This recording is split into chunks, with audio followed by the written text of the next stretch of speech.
Alright, we should be live. Welcome to the Comfy Stream. I need to make sure it says it's the Comfy Stream. I don't expect anyone to actually tune into the stream. This is just a way of recording a really long video without having to take up a bunch of space on my hard drive. Yeah, we ain't slapping no biases. This is the Comfy Stream. But we're gonna call it Going Through My Music History. This is the stream where I talk about my entire music history. So let me just rename this real quick. What the fuck is going on here? What's that? Show me. What the fuck? Okay, strange. This is interesting. Well, at least I have evidence of this. I have evidence to prove that it happened. Oh no, what did I type?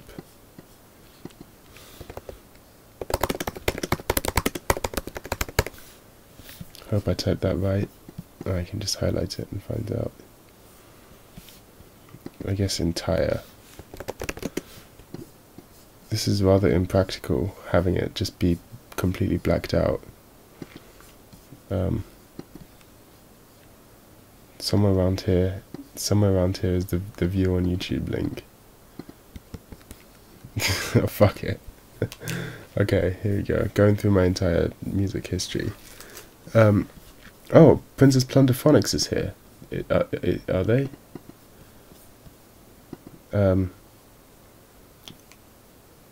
Alright, they probably are.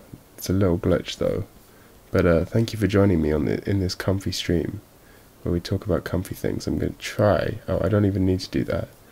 Okay, I'm going to try and figure this out. Can I pop out the chat? Aha!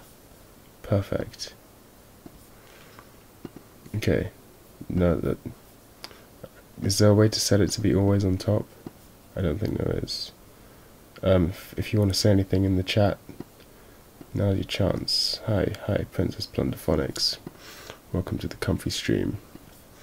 Well, it's just a way for me to record a long video. So this is my music albums and mixes albums and long form music playlist. Who knows how long this video is going to be, by the way, so yeah, just warning you, there's over 200 videos in this playlist. It goes back to when I finished, well, no, my last year of middle school, I believe, is when I started it. And I'm going to scroll all the way down to the bottom and talk about every single one of these over 200 albums, because I realized, despite music being an incredibly important thing in my life, I never talk about music on this channel. I have that one video where I talk about my favorite albums, and that's it. So this is my excuse to talk about music. Originally this was going to be a series, but then I thought, you know what I enjoy really long rambly videos where someone goes needlessly in depth about a small section of their life. So yeah, I see you've noticed the Bring Me the Horizon. Yes, you can tell this is from when I was just finishing middle school. I haven't listened to this in many years. I remember this is actually like remixes of Bring Me the Horizon songs by some ambient producer. Somewhere, I think it's by this guy called Lights. There seems to be no audio. Oh fuck, dox myself, no. I keep forgetting it does that. I have to do this to make it so that you can actually hear.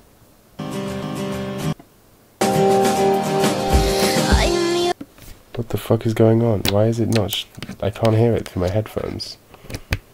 Very strange. What the... Am I wearing the wrong head? I'm so stupid. I picked up the wrong I was like, why is there no sound coming out of my headphones? I was wearing a different pair of headphones than the one that was plugged into the computer. Oh, I'm so stupid. Anyway. Oh my god. This is a facepalm moment right there. But real bra moment right there. Yeah, it's like a bunch of remixes I don't want to play too much of any of these because I will get copyrighted. I'm skipping this. Oh, Sleep's Dope Smoker is still one of my favorite albums, even though it's actually just one song. And it's really great. If you haven't listened to this song, it's incredible. Drop Out of Life with Bong in hand, follow the smoke towards the rift-filled land. Proceeds the Weedian, Nazareth. Oh yeah, I've listened to this song a billion times, because when I was young, I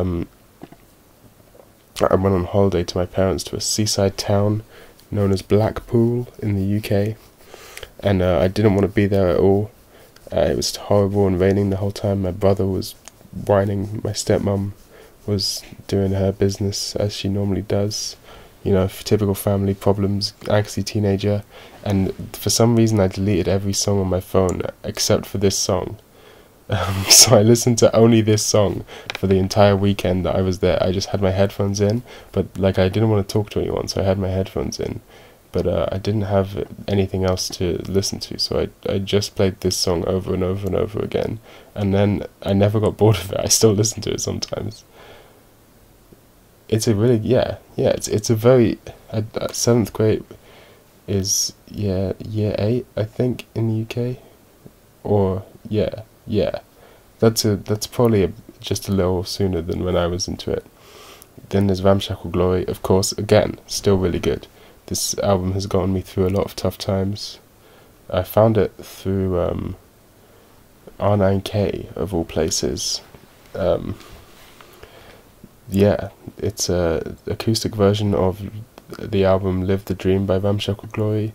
Well, not acoustic version, like it's just the lead singer playing with an acoustic guitar the whole album, and in my opinion superior. Also, what great image, even though this has nothing to do with the actual Bandcamp.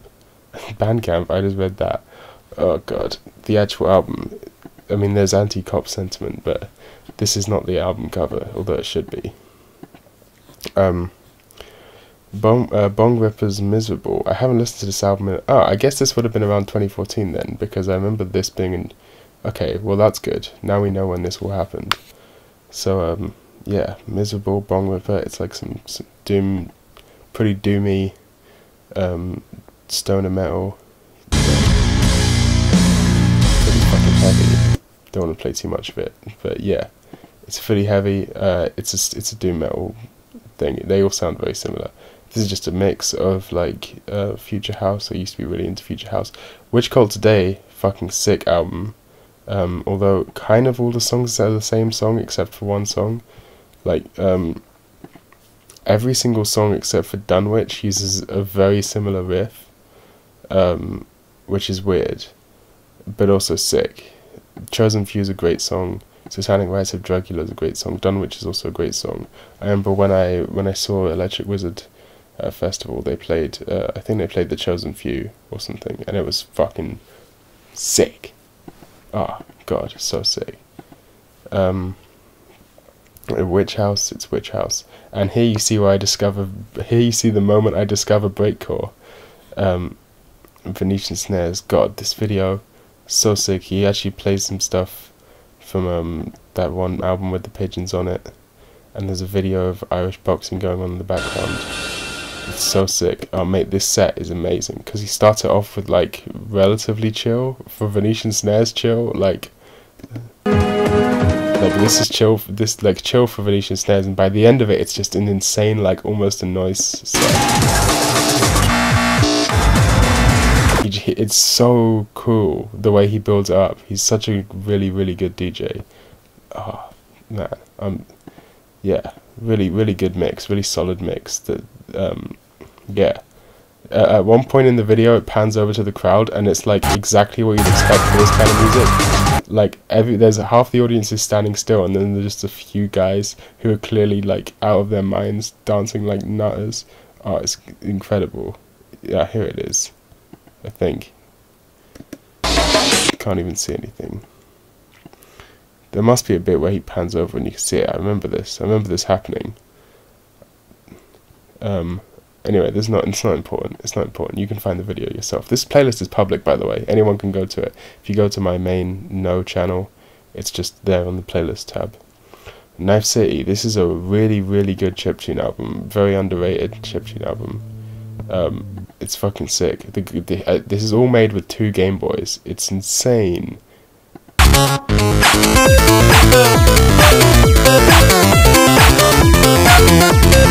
It's so good. It's so good. Knife City has insane skills. Too bad he stopped making this kind of music. When I discovered LCD Sound System, I was into them for about 2 days and then got bored of them and never listened to them again. Who knows what these were?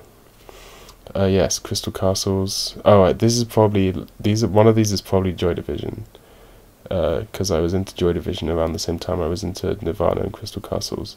This is just a mix of like a bunch of good Crystal Castles songs. Anyone who knows me knows how much I love Crystal Castles. If you go to patreon.com/nothankyou and scroll all the way to the bottom, one of the first, I think the second Patreon track was a cover of Doe Deer by Crystal Castles. It's also in my live set. If you come see me live, I play Doe Deer. Chiptune is objectively the best genre. You know what? I was trying to think of a counter argument. I just really can't. I just really can't think of a counter argument to that. Nirvana in Utero, of course. What is there to say about that? It's Nirvana. It's in Utero. I don't know what my favorite. I haven't listened to this album in a very long time. This is one of those albums I listened to like a billion times. Oh, it's blocked. Too bad. Blank Banshee. Yes. But everyone's heard this Vaporwave album. Amon Amarth.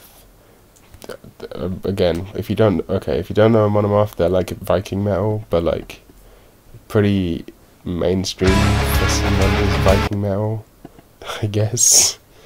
Here's Thor's Hammer, Mjolnir. The best thing about Amon Amarth is their aesthetic. The music itself is not that good. Ooh, now we get to one of my favourite albums of all time. I'm yet to find another album that matches the level of dope sickness that this album captures. Oh god, it's so fucking sick. I love I Hate God so much. There's not many bands I would consider getting their logo tattooed on me, but I Hate God is one of them. Oh my god, it's such a good album. Every time I listen to every time it pops into my head, I just need to listen to it. It's so good. I need to listen to the end of Blank, because it's so good. He's like, suffering from addiction to drugs, suffering from addiction to drugs. Oh, it's so good. Just listen to it. I could talk about this album for decades. It's so incredibly good. Everything about it is good. The album cover's fucking sick. The vocals are sick. Every single riff is so heavy. How do you make... Every time they change the riff, it just gets heavier. It's nuts. And the drumming is like so behind the beat, but never... Like so many sludge and doom albums and stoner albums have like really boring drumming because it's just slow. But I Hate God has like the New Orleans jazz influence, so their drumming's always like interesting. It's great. It's sick. The Wounded Kings is like a doom metal album. Yeah, I haven't listened to this in a long time. I think it's slightly blackened doom, but I don't remember. I remember this album being sick. Also haven't listened to it in a long time. This is good. Socially Retarded, I'm a Prostitute and Proud of It. This is a pretty fucking great... you can see within the space of like a year, I went from Future House and chiptune to this, which is I'll just play you 10 seconds of it from the beginning, from the middle.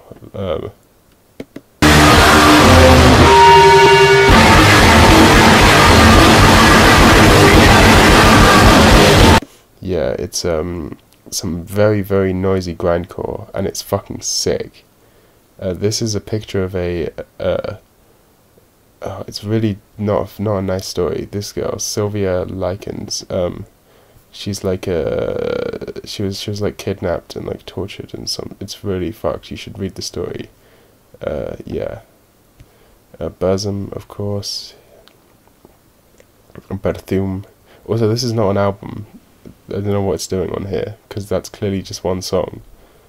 But yeah. Then we got, oh shit, I think I hear my mother awake. I'm not sure what's gonna happen. I might need to pause the stream. Might need to... I gotta listen close.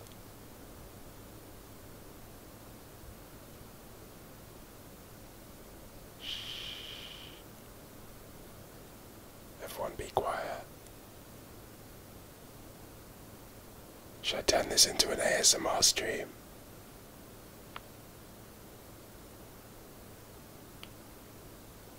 Maybe I will. This is not particularly interesting. We're getting back to this. Fuck it. This is more grindcore. Once you've heard one grindcore song, you've heard them all. This is actually a really good power violence album. Japanese power violence. It starts off with like just beach noises, and then it goes into some really heavy power violence. It's fucking sick. It's dope. This is also really good. Yeah, if there was about a week where I was really into power violence and Burzum apparently, and then I, oh yo, what up LV, streaming on this channel, talking about every album going back from my childhood. We've just reached the Velvet Underground and Nico. When I first heard this album, I didn't get it. It took like at least like 2 years to go from the first time I heard it to where it became one of my favorite albums. The first time I heard it, I didn't understand that it was like a play on pop music. I was like, what's, because I heard it, right? Oh fuck, it's blocked. I can't, well, if I played it, it would get taken down anyway. Like when I first heard it, I was like, what's so special about this? It's just 60s pop music. And then I heard Hero and I was like, yeah, I guess this one's got a bit of weirdness in it, but I don't understand what the big deal is. And then a bit later, after listening to some actual 60s pop music, I came back to it and I realized like the postmodern clusterfuck that it is, and loved it with all of my heart. Oh yeah, that's exactly what my reaction was. Literally exactly that. I thought the album was really boring. I didn't understand it at all. Talking about boring albums. Just kidding. This is a good album. But did you get it? Boring albums? Boring albums? I tried. It was an attempt at a pun. Yeah, this is like a really good doom jazz album. Although if you want some really good like dark jazz, doom jazz stuff, I would highly recommend. It might even be on this playlist. No, I don't think it is. There's this band called the Kilimanjaro. Here, Kilimanjaro Dark Jazz Ensemble. This album, oh god, this fucking album. I would highly recommend this album if you like boring. Oh, it's got a lot of views. Last time there wasn't so many views. You probably already heard it then. Yeah, that's good. There's also the Mount Fuji Doom Jazz Corporation, who are really good as well. This album's fucking sick. This album's even sicker. Mount Fuji Doom Jazz Corporation. Yes, Doom Jazz is the genre. It's really good. Have I heard Boren's album Dolores? No, I haven't. I've only heard this one, and it'll probably be on the sidebar. I've heard this one. I've heard. I thought it would come up, but it didn't. I heard I think it's called Piano Nights, and I heard one other one which I don't remember the name of. I heard 3 of their albums. I liked Sunset Mission the most. Okay, where are we? Miles Davis, Kind of Blue. I don't even have to talk about this. Everyone knows how good Kind of Blue is. Yeah, this is Barry's first jazz. Like, literally. You can see this is actually where I discovered Late on 8chan. Because that's how I found this album. And after getting into this album, I must have been like, hey, jazz is pretty good. I remember my dad liking Miles Davis. So I, listened to this and I was like, that's pretty cool. And then I got really into hardcore punk, but it doesn't show up on here because I didn't really use this. So I must have been really into hardcore punk around this time, but never really put it on this playlist. unless it comes up later. But yeah, Marginal Man. Actually, Marginal Man is not super good. Yeah, now I think that. I think. What's my favorite Miles Davis album? I think I put. Oh, this is difficult. Maybe On the Corner. Maybe Bitches Boo. Who knows? But yeah, this is actually like a little too pop punky for me. I don't really like this album so much. But it's alright. I guess it's melodic hardcore, but it sounds, you know, it's a little too melodic for me. This is pretty fucking good though.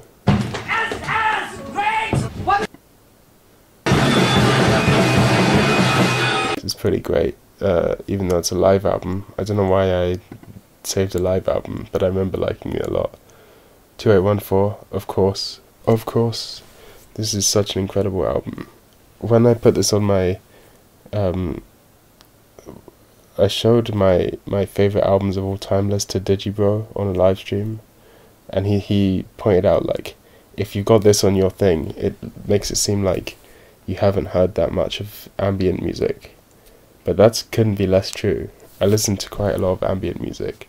I've listened to more vaporwave than the average person as well, and I've listened to every single. So this 2814 is a collaboration between two vaporwave artists, if you don't know, one called Telepath and one called Hong Kong Express, or HKE. I've listened to every single Telepath album. He's my favourite vaporwave artist. And I've listened to almost every Hong Kong Express album, but Hong Kong Express is, in my opinion, not as good as Telepath. I've listened to like a million ambient albums. I've listened to a bunch of Brian Eno albums, and I still think this is the best ambient album ever made, so fuck you. Godspeed You Black Emperor, of course. This is when I first started going on Mew, and I was like, oh, this is a meme, I should probably listen to it. But you know, it's pretty good, but once you've heard it, it's not, it has very little re-listenability for me. Like, once I heard it twice, I was like, I no longer felt like I needed to listen to it again, which is, I find it's kind of interesting. It's not like I don't like it, it's a good album. I pretty much like everything about it. I know a lot of people say F sharp, A sharp is better. Personally, I prefer Lift Your Skinny Fingers Like Antennas to Heaven, but I like F sharp, A sharp as well. Both of Hurricane Katrina, they all got separated across the country, and they got back together for this album. And the best thing about this album, themselves, but I'm just kidding.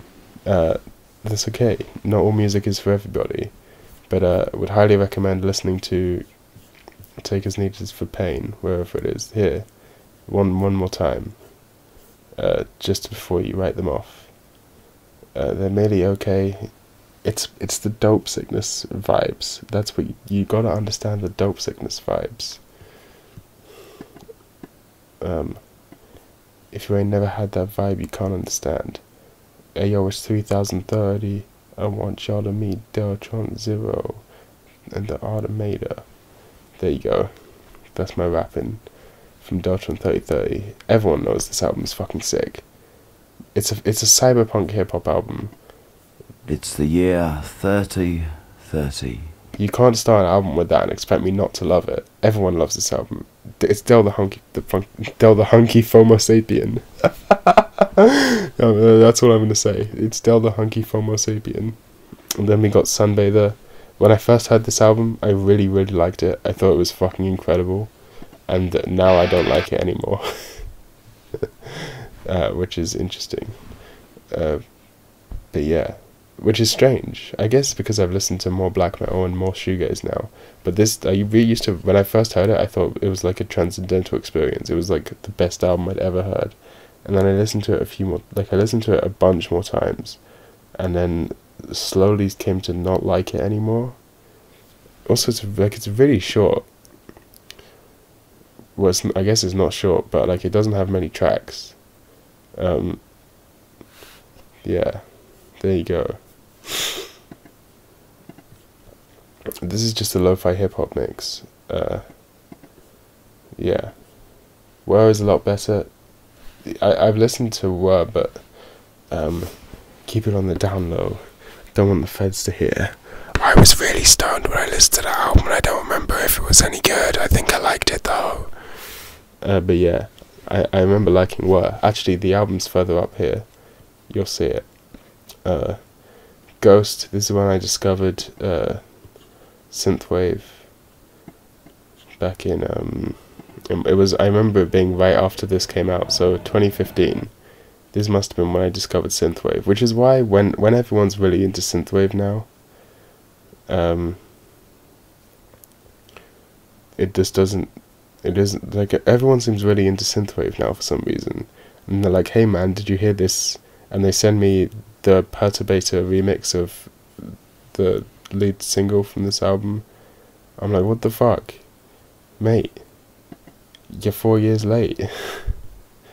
I was into synthwave 4 years ago, but I it's all the same song.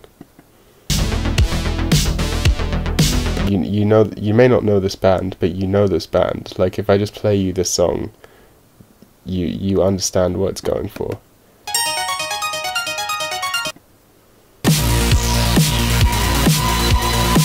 Yeah. And we got Enter the 36 Chambers. Of course you gotta have this. And I can't play like the full things on here because it will get taken down. Sorry, my friend. Oh, this is a fucking really interesting album. If you don't know The Body, they're I think they call themselves doom pop or sludge pop or something like that. Oh, it's fucking sick. I love this album, but it's not my favorite. This was my favorite Body album for a while, but they have a bunch of really great albums. I didn't play your Bombaclat. Your Bombaclat.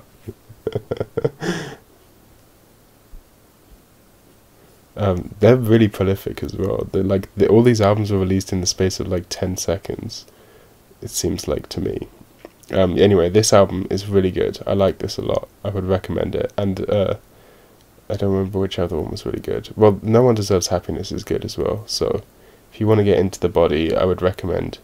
I fought against it, but I can't any longer. I haven't heard this one. I think this is quite new. When did this come out? Yeah. Oh, it's not that new. I should listen to it. Oh, you have to buy it. That's why I haven't listened to it. But yeah, I like this album. I really like the screams on this album. It's pretty great. Pretty great. I didn't like it when I first heard it. It took a while to get into. It was one of the first albums that I like. I knew I would like it. In fact, it might be the first album where I heard it the first time and I couldn't get into it, but I knew that I would like it if I kept trying to listen to it. Like it, and then I did like it.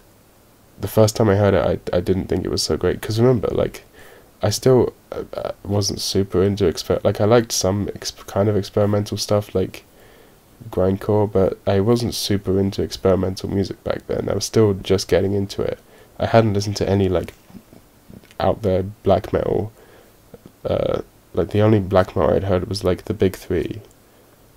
I hadn't heard, like, DSBM and stuff. So this was, like, a pretty big shock to the system. But I knew I would like it if I could it was a what people would describe as a challenging listen. It took a while, but then I adapted to it, and after like 2 listens I started to really like it. And now we get to the most underrated album of all time. Did I get you into Born? No, you didn't. I found it on late on 8chan. This is the world's most underrated album from the world's most underrated YouTube channel, who stopped posting videos, but also from the world's most underrated label. Literally,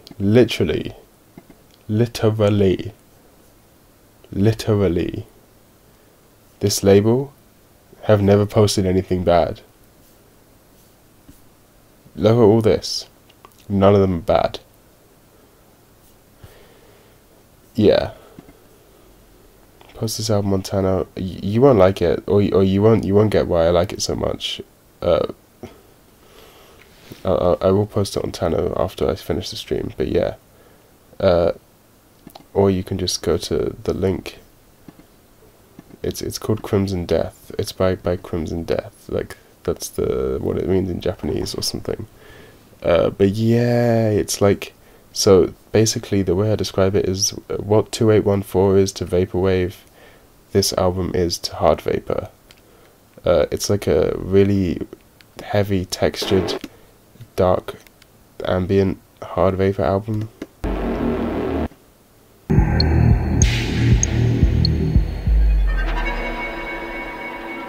A lot of reverb. It was a really big inspiration to me when I started making music. If you listen to let me go there right now.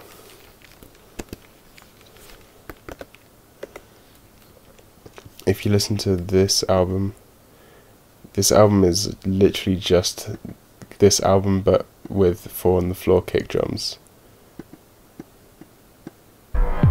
Like like you hear this synth, the like alarm synth. That is like literally, there is a song in this album that uses the exact same massive preset. I won't be able to find it, but hold on, I'm gonna keep skipping around and see if there you go. It's like the same synth. You can't hear it. I think I'm slightly off, but yeah, it's I was very heavily inspired by this album, and I think it's great and really underrated. Alright, Leviathan. Hal Mockery at the Cross. Leviathan, probably my favourite black metal act. This is like it's not my favourite Leviathan album, but this was the first one I heard. It's alright. It's pretty good. It's got some really good. I like Anthropus Rex is really good. I like it a lot. But this is actually just a collection of like demos and stuff. It's not actually a real album. If you want to get into Leviathan and you haven't, would recommend the 10th Sublevel of Suicide. Yeah, let's keep going. This is still pretty good though. It's still a pretty good album. Oh, Black Marble, of course.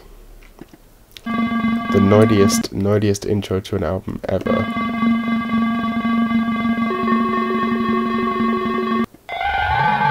That really fucked me up when I first heard it. But Iron Lung is a banger.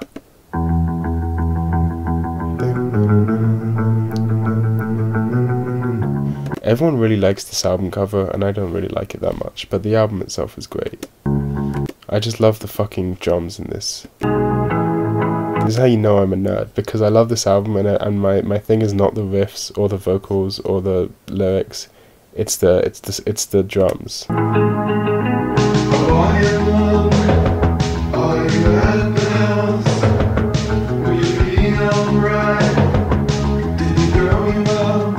Here's one interesting thing.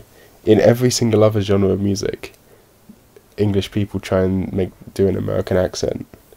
But only in post-punk do American people try and do an English accent. Maybe I'm just hearing things, but it sounds like this guy's trying to do it, like he's playing on not really an accent, like more just a little affectation of Englishness to get that true Joy Division-ness, which is fine. It's fine. This is a fucking great album. If you don't know this album, I would highly recommend it. Tight Swat is just an incredible song.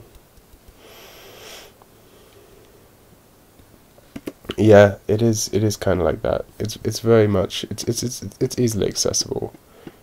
But it doesn't make it bad. This album is so sick.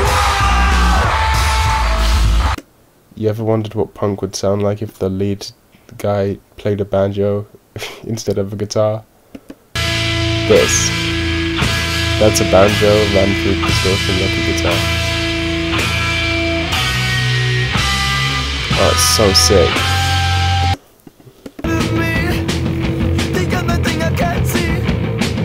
That's what going to do. God, I fucking love this song so much. Hey, here's something cool. You know Boiler Room? You know these guys, Boiler Room? Well, guess who's in a Boiler Room video? It's me, although I've never actually been able to find myself. But yeah, somewhere in this video I was moshing to this band playing the songs at London, in the London place. Pretty cool. Pretty great album, pretty great band, pretty great label in fact. Also signed to Corpus is Dream Crusher, who is fucking sick. If you don't know Dream Crusher, would highly recommend them. Isn't this just Corpus? Why is this only Show Me the Body stuff? Here it is.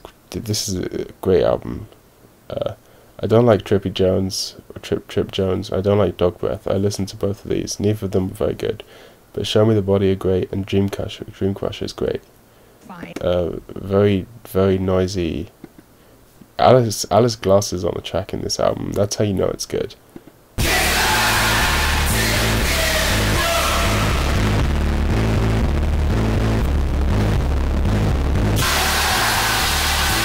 Yeah, if you like electronic, like, I guess it's kind of like power electronics. I don't know how to describe it. I guess it's closest to power electronics as a genre.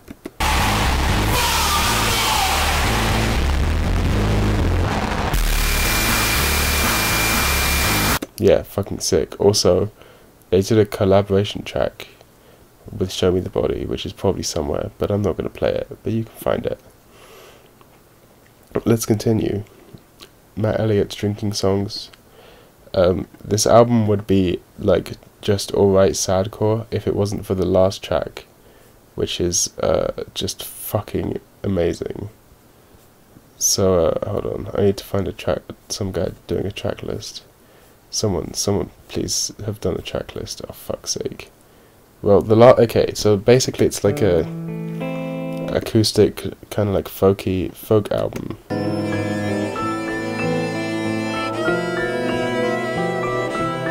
It's like a depressive folk album the entire time. Also, did you even notice the cat on the cover of this album? Because I didn't notice it for like months, but there's a cat here.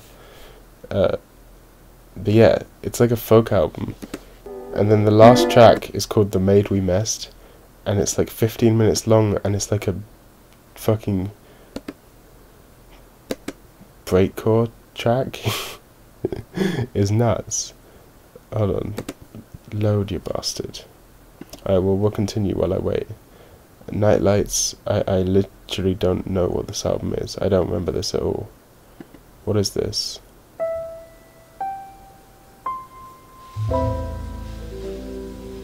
Guess it's some nice jazz. Do you know this Spain, Blue Moods of Spain? No. Did I talk about slow... Oh.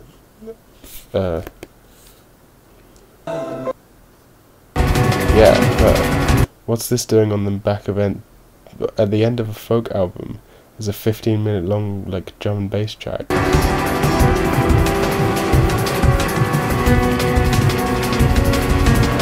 And by the way, I'm not complaining, it's really, really good.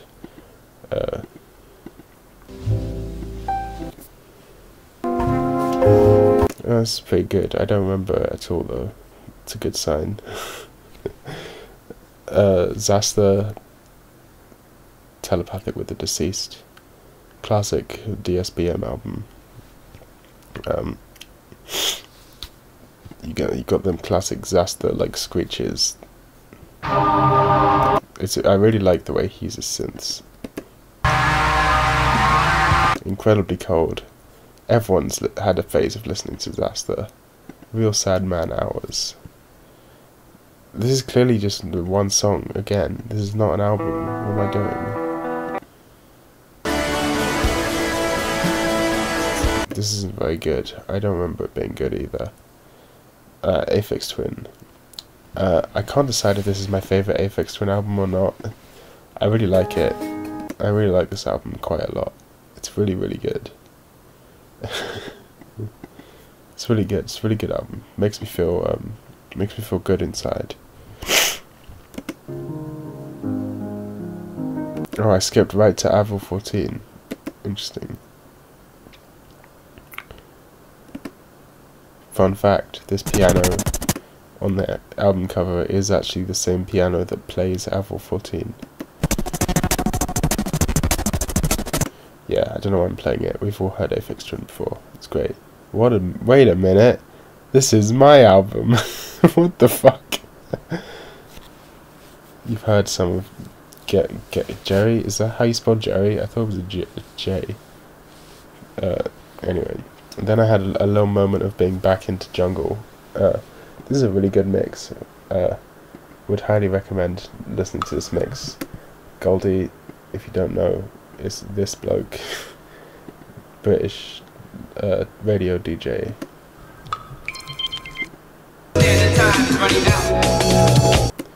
This is a really good mix. Just a really good mix.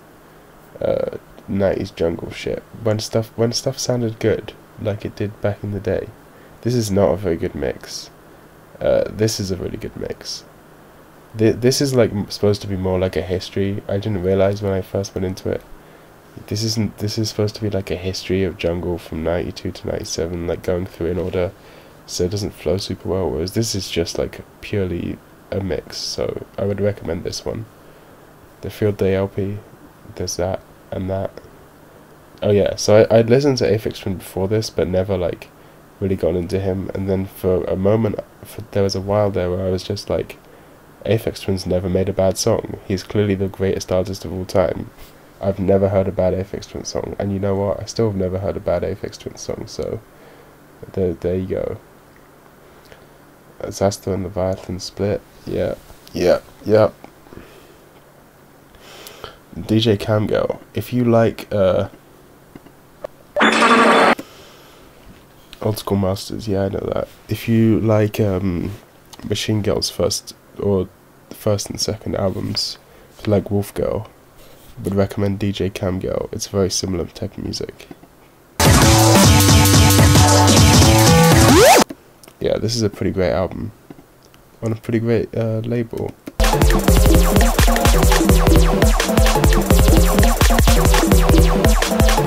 Yeah, pretty good, pretty neat. This is like one of my favorite black metal DSBM albums. My favorite thing about this album is at the beginning, the guy's like screaming in more like the French bloke is screaming in like a traditional black metal way, and by the end of it, his voice is just sharp and he sounds like an old woman.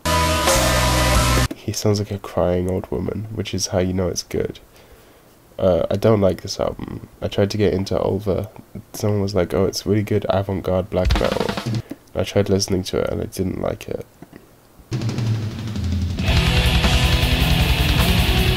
It's all the things about black metal that I don't like. Franz the Mute. There's something I didn't expect. I bet you didn't expect to see here. It's been taken off of YouTube. But yeah, Mars Volta. I like this album. I know it's surprising.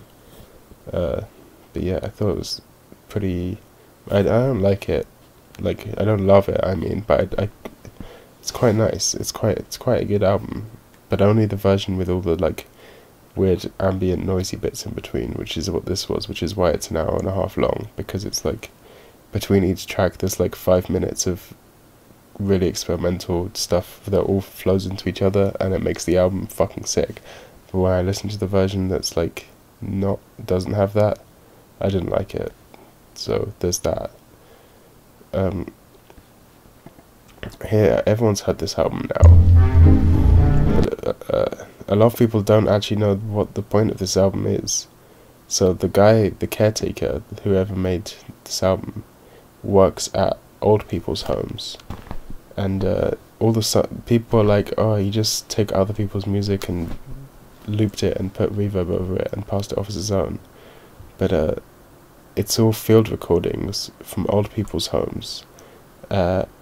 And it's supposed to be representative of dementia or Alzheimer's, like the degradation of the old music, which people don't. That's kind of the point of the art project. And this is like his least experimental album. He has another album that's like it gets really fucking experimental with the loops. Here's a really great underrated album, In My Arms, Many Flowers.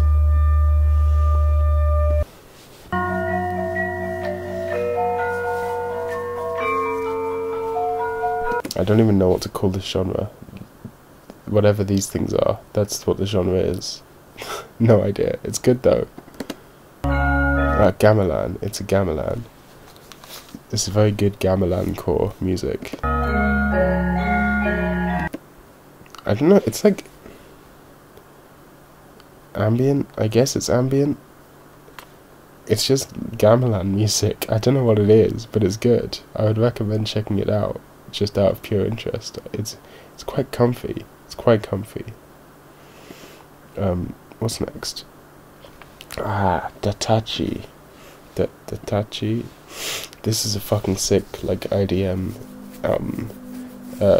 This may look like a skyscraper, but this is actually just the synth that the album was made on. It's called System because it was all made on this modular synth, which makes me incredibly jealous. But yeah, this is a really great, like, IDM album.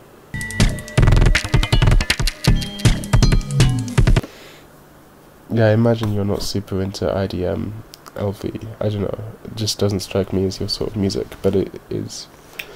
Yeah, this is a really, really solid IDM album. Datachi have some. This isn't what they normally do. I think they're more well known for like some kind of avant-garde techno stuff. Very good. I haven't heard that much from them. I think I've heard Datachi, and I think this one, Shook Diamonds, which I quite liked. But as you can see, they don't release like a lot of music. Appreciate the synth, but it's a genre I'm wholly unfamiliar with. You know what? This is a pretty good album. I feel like if you appreciate this album, you could get into the genre of IDM and like techno-y IDM. It is almost 2 hours long though, but it's some nice bleeps and bloops to put on in the background. This is just a DSBM compilation. African drum. Oh yeah, then there was a period where I was like, there was a very short period where I was like, man, I'm limiting myself. Oh, I remember why. I heard Flying Like Returnal Banana, and I was like, man, I'm limiting myself with Western music. I gotta branch out. So I spent a day listening to this, like 2.5 hours of African drum music. It's literally just this for like almost 2.5 hours. It was quite intense. It was quite an intense experience. And then there was this, which is like an Indian drumming thing. And this shit is sick. This guy's got mad skills. Oh man, with them talking drums, ooh, he's sick.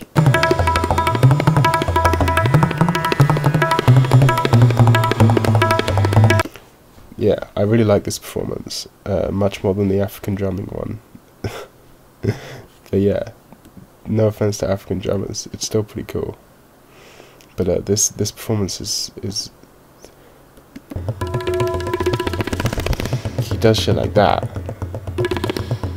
Like there's a bunch of improvisation in it as well, which is pretty cool. Yeah, I know that's Indian. I know it's Indian. What are you talking about? Mate, the chat's slow. You were talking about the African drumming. I was responding to you. These are tabla drums. Oh, I thought they were talking drums. Are they the same thing? Anyway, here's Murs beat.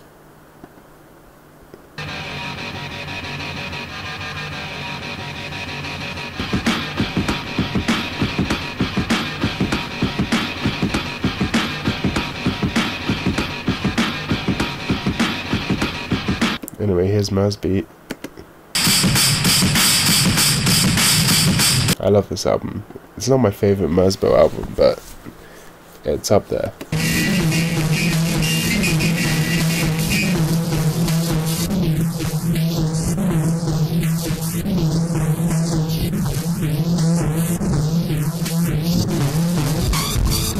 Yeah, pretty great. Guy Pulse Demon. Pulse Demon's not my favourite Merzbow album. It's not that great. I'm gonna be honest with you, fam. It's not his best album. Shushu, forget. This is the best Shushu album. Mostly just for this first track, which I fucking love. I know you hate Shushu. You don't have to. You don't have to do this. You don't have to do this. I know you hate Shushu, but I like this album. You're just not gay enough to appreciate Shushu. Ah yes, here's this other Tatashi album that I was just talking about. It's pretty great.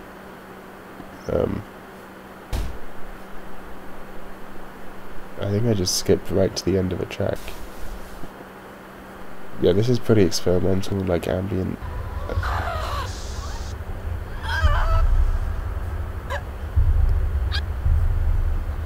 Yeah, it's very experimental, but worth listening to.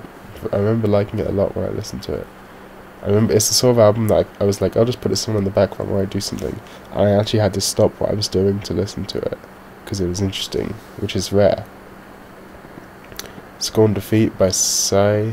This is some fucking dope Japanese black metal with this Oni guy over here.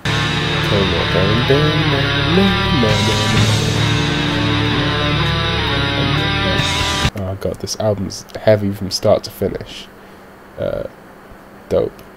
Of course. It took me long enough to get here, but of course you got to have it. Muslim Gaz is good. I like that. I like that guy. I have checked out Muslim Gaz. Not all of his albums though, because he's got like an insane amount of music. But I definitely have checked out Muslim Gaz, however you pronounce it. This is a really, really good album. Leukocyte. Really nice jazz. Some like actually modern jazz. A lot of people don't really know what the fuck jazz is up to these days. They're like, people, as far as I'm aware, the general perception of jazz is that there was like jazz, and then like there was the 60s and the 70s, and there was fusion, and then it just sort of got shit. But now there's a bunch of really interesting stuff happening in jazz with like fusing it with electronic music. Would recommend checking out the band Nerve with Jojo Mayo on drums if you don't know them.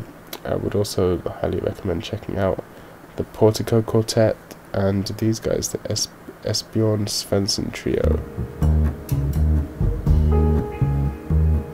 They've got some really dope production, like taking the sort of jazz trio structure and like adding some really interesting electronic elements, processing to it. Really worth checking out this album, very interesting. This is a really, really cool Chinese dark ritual ambient album, which is sick. Would highly recommend it. If you're into dark ritual ambient. Leukocyte, yes indeed.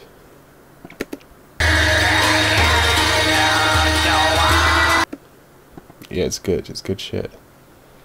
Taylor McFarlane don't like this. Someone recommended it to me, so I put it on this playlist to listen to later and didn't like it. Okay, this is nuts. This is like no music that has ever existed before and will never exist again. It's absolutely insane. It's literally... It sounds like a bunch of people just going insane on their instruments, but it's actually meticulously planned out. Like, no part of it is improvised. It's entirely written down. It's a really surreal experience to listen to. To play, only this quartet can play this guy's music. No one else in the world can play it, because this guy requires you to be accurate to four cents, I believe, of tone, of microtone, to play his music. It's insane.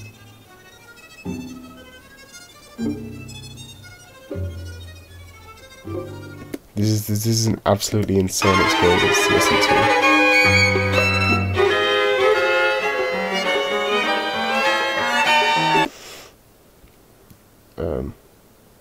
Yes.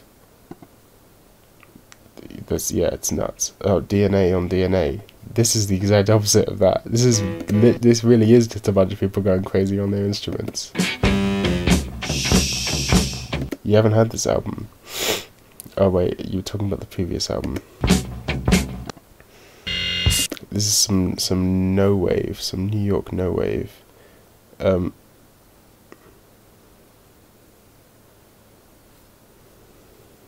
interested.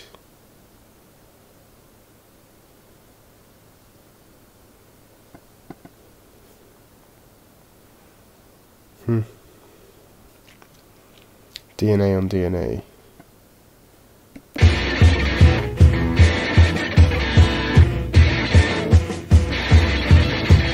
I would recommend listening to it. Follow the challenge. See if you can actually finish the entire album. I think you probably could. Aha, of course, the Ghetto Ghetto Get. One of the greatest bands to ever live, if not the greatest band to ever live. I don't need to play it. You know how the Ghetto Ghetto Get sounds. Xanopticon, Liminal Space. You recommended me this, Mr. Devil's Palm. This is a pretty dope, pretty great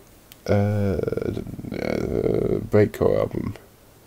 And of course, Ryoji Ikeda's Dataplex. Probably my favourite noise album. Just to really push it. The entire point of this album is to push the limits of human hearing and machine capabilities, and blur the line between tone and rhythm, and explore the idea of data.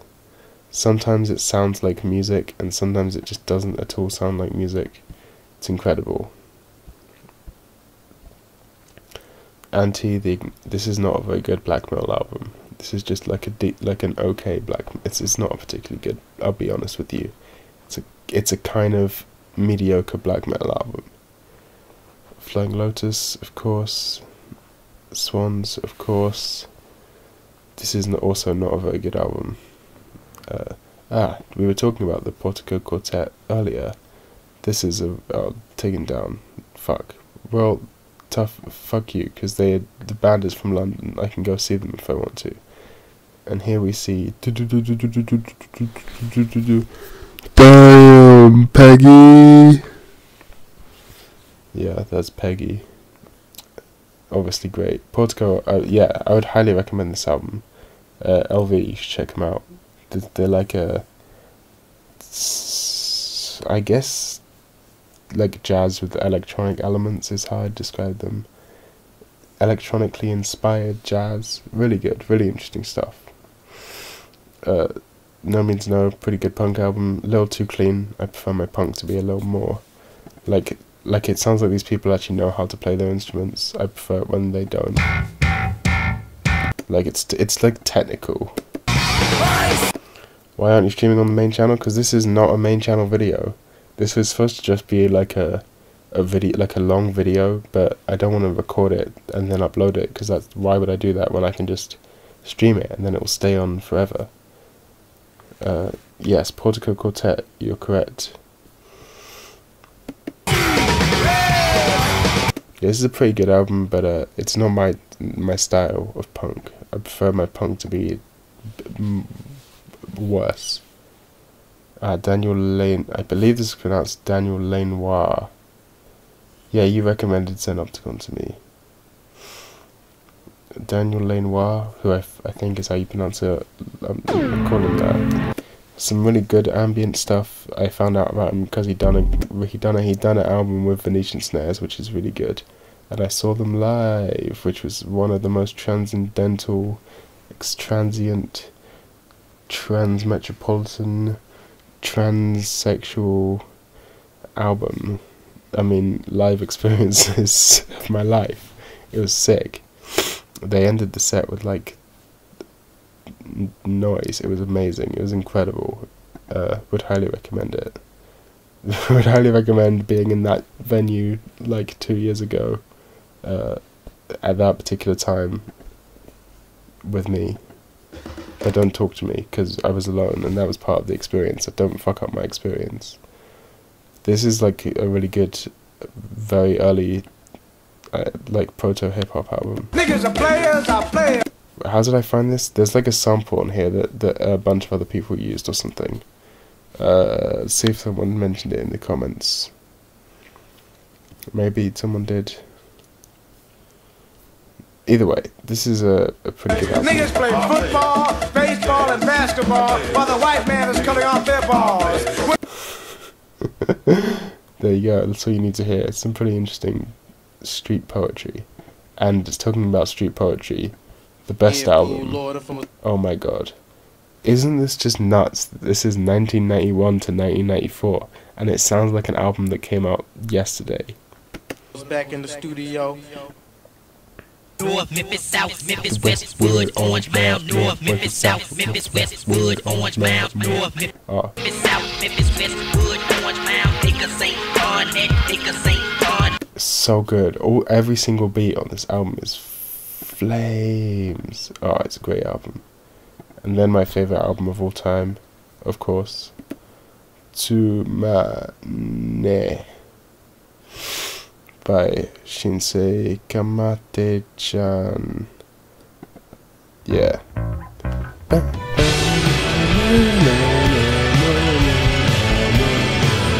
Oh god. You'll be hard pushed to find a better album than this. It's interesting they call them a noise rock band. I would have called them noise pop more than noise rock. But yeah. If you haven't heard this album, I cannot stress to you enough how good this album is.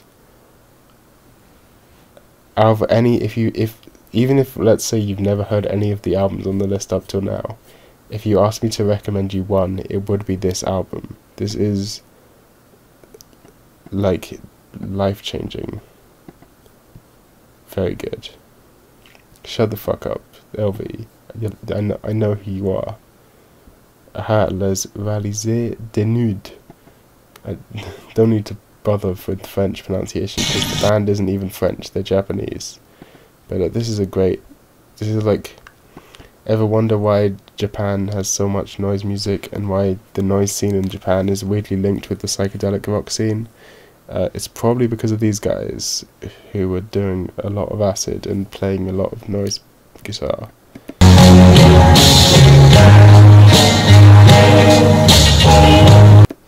Like, at first you think it's just because they didn't have the recording equipment, but then you see them live and they also sound this noisy.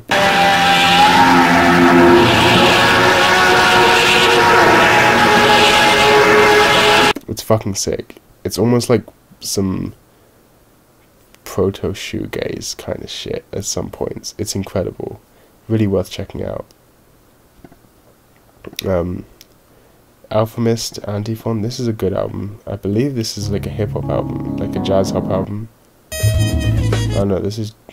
Yeah, this is like a jazz hop album centered around... So this guy recorded a conversation between him and his dad, and then it built a whole album, like a concept album around that conversation, with some jazz musicians and like hip-hop inspired jazz. It's pretty cool, pretty cool. What the fuck is this? What are you talking about? You need to specify, because the stream lags, so I can't tell who you're talking about. But yeah, pretty good like jazz hop album. Then we have Massive Fermenting Dregs and Midori. Massive Fermenting Dregs, The Alchemist. Yeah, it's I just explained it. It's like jazzy, it's like hip-hoppy jazz.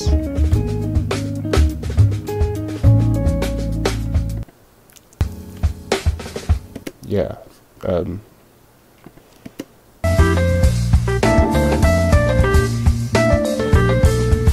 Pretty great. Massive Fermenting Dregs, World Is Yours. Pretty fucking great album. I mean, there's... How many times can I say pretty fucking great album? What can I say about this album? What can I say that's original? The riffs are so good.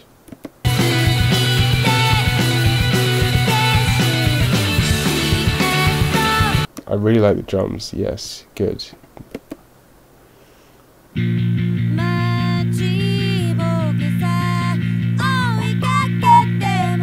No, I found them through YouTube recommendations on probably on this album, and also that's how I found Midori as well, from a YouTube recommendation from this album, which is strange because yeah, they're both Japanese and they both have anime girls on the cover, but they're incredibly different albums. This is like a, you know, people call this noise rock. It's not rock. It's like, I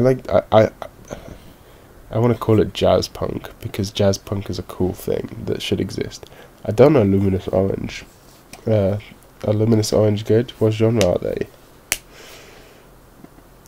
I am aware of the colour Luminous Orange. Aha, the best ambient. Remember when I said that 2814 album was the best ambient album ever? I was wrong. This is the best ambient album ever. If you happen to know my Twitter, this is where I got my Twitter from, my Twitter handle from this album.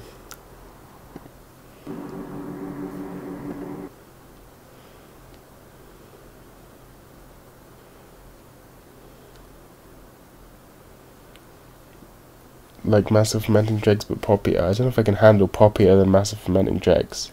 That's already like the poppiest I can go.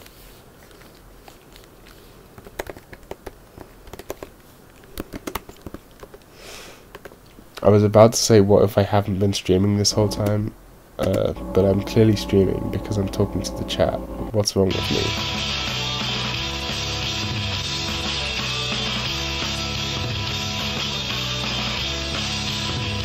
I'm gonna listen to this off stream. Let me find an album. I'll put it on my playlist.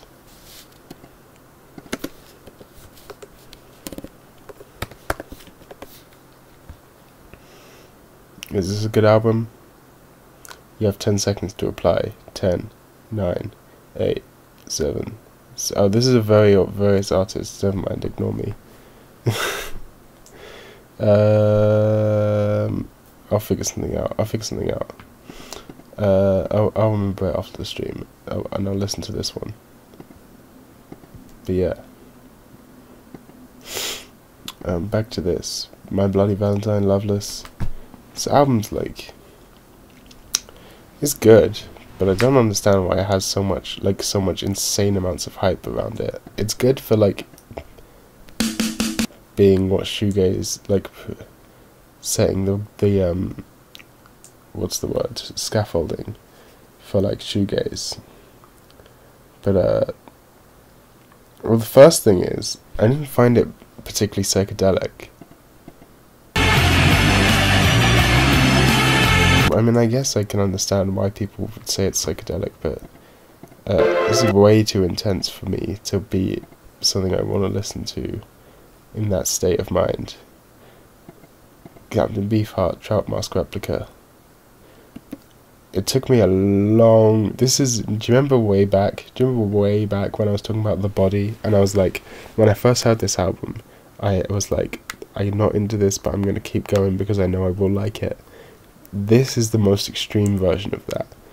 When I first heard this, I thought it was the dumbest shit I'd ever heard. I remember talking to you about it, actually, LV. I thought it was so bad. I thought it was a fucking awful album. Like, I understood that it was supposed to be bad, but I was like, they clearly just made music that's supposed to be bad, and that's the point, it's funny. But then later on, I spent a long time listening to it and researching the album and watching documentaries on Captain Beefheart and stuff, and I started to understand like what they were going for. Yeah, like not just necessarily blues, but like what's it called? Like blues rock more than blues.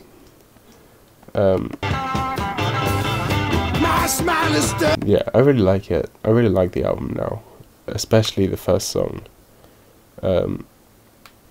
Yeah, I do like it. But at first I really, really hated it.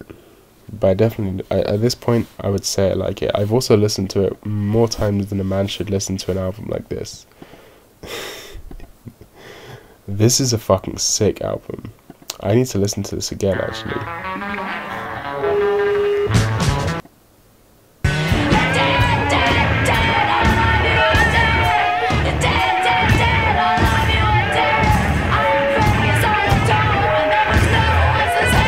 Yeah, you get the idea. This is some pretty fucking sick music. I don't even know what genre it is. Does it tell me what genre it is? Holy shit, this is a long album. What genre is this? Alternative rock, psychedelic rock, experimental. It doesn't really have a genre, but it's definitely good. I remember it being noisier, but whatever. Oh, this is a fucking great album. I don't remember if I put this on my favourite albums list, but this is like one of my favourite noise albums of all time. If you haven't heard it, I really would listen back. And if I wanted to get someone into noise music, this might be the best way to do it, because it has harmonies and stuff. It's really good. Big fan of this. I Am a Lake of Burning Orchids. Also, I Am a Lake of Burning Orchids is like somehow the sort of thing that would come across as really pretentious, but actually sounds really cool. Somewhere in My Veins. Yes, I understand. Yeah, I really like this album. The first time I heard it, I kind of liked it, but I re-listened to it recently and rediscovered how much I like it. Hiatus Kaiyote, I don't like that much. I was recommended it by a friend, and kind of boring. I heard of this album because they were like, I saw someone say that this is the best album ever made with the worst cover ever made, and I was like, yeah, this is a pretty fucking awful cover. It's the worst cover I've ever seen, but I'm willing to give it a shot. And it was not the music I expected it to be.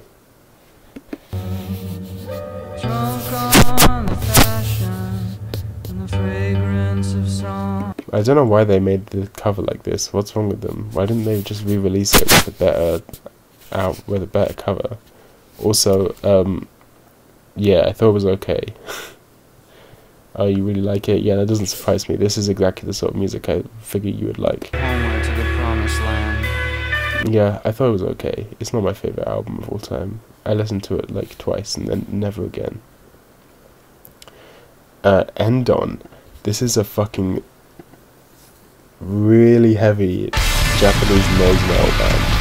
Like, so heavy that it's probably bad for your ears.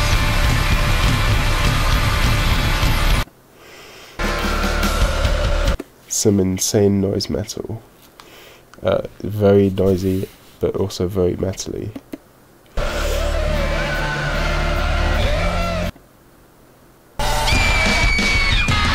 Boris got you into them. I don't remember how I got into them. I think I got into them before I got into Boris, because I only really, like, I'd heard a few Boris tracks, but I only, like, really got into Boris recently. Have a Nice Life, Death Consciousness. This is interesting because I know I've heard, the first time I heard this album was probably way down here. I've known about this album for ages, but don't know why it's so late to be on the list. Yeah, I think it's incredibly overrated and not that good compared to the other things that are on the same label. I think I literally think it's like one of the worst things that's released on that label. It's really not that great. I mean, it's okay, it's good. It's not okay, it's good, it's definitely good. But if you go to enemieslist.co.uk or whatever it is, .net, like, every single other one of these albums is better. There must be is there a place where I can just see all their albums? Give me all their albums. It doesn't show me. Interesting. Anyway, one of my favourite albums is from this label, but Yeah, it's alright, it's alright. People say like, oh, if you don't like it, you're just not sad enough. No, this album isn't even the saddest album on that label. It's not even the saddest album by this guy. Pavilion of Dreams. Dunno, that's blocked, but that's like jazzy stuff. This is Vagana. They're a two-piece, all-female black metal band, and they're okay.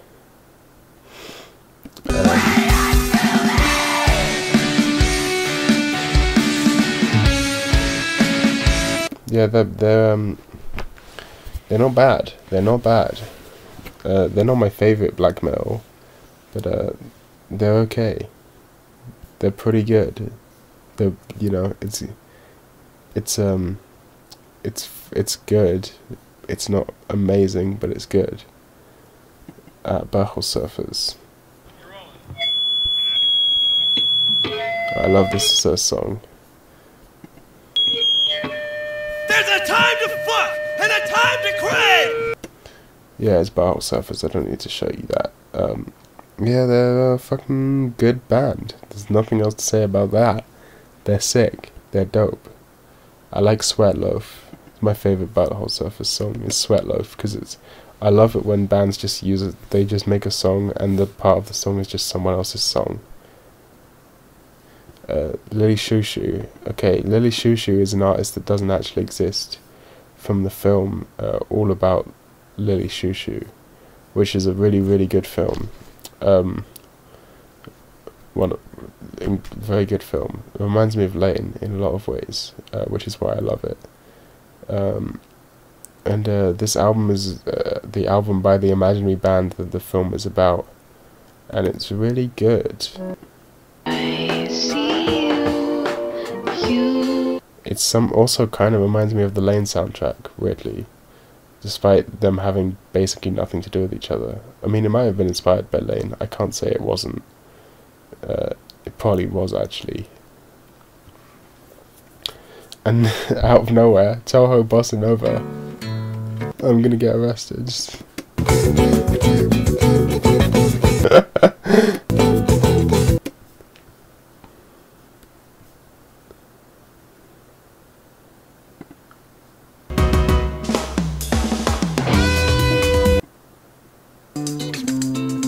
Yeah, there's Toho Bossa Nova.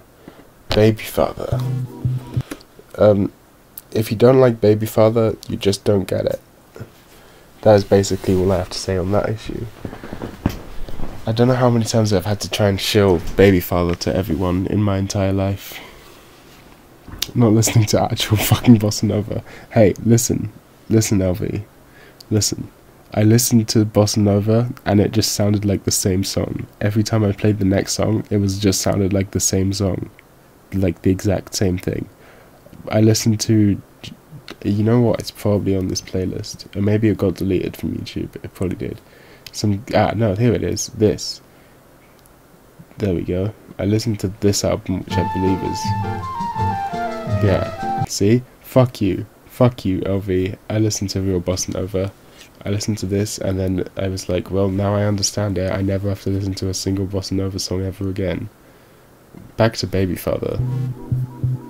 It's not like I didn't like it. It was alright. Like, it's fine. It's just Bossa Nova, you know? It's a good song. It's just the same song every time. Back to Baby Father. Maybe this is just the sort of thing you can only understand if you grew up in London. Maybe that's it.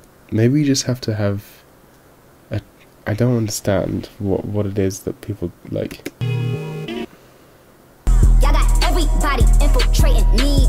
Like, you just you don't understand the comedy of it. And forgot about the lessons that I learned. Y'all got everybody. Like, he'll just sample. Oh man, guy's a genius. Guy's a genius.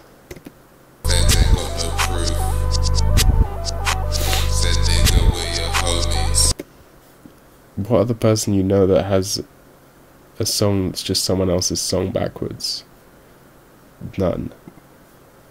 Here's an album that I didn't like that much.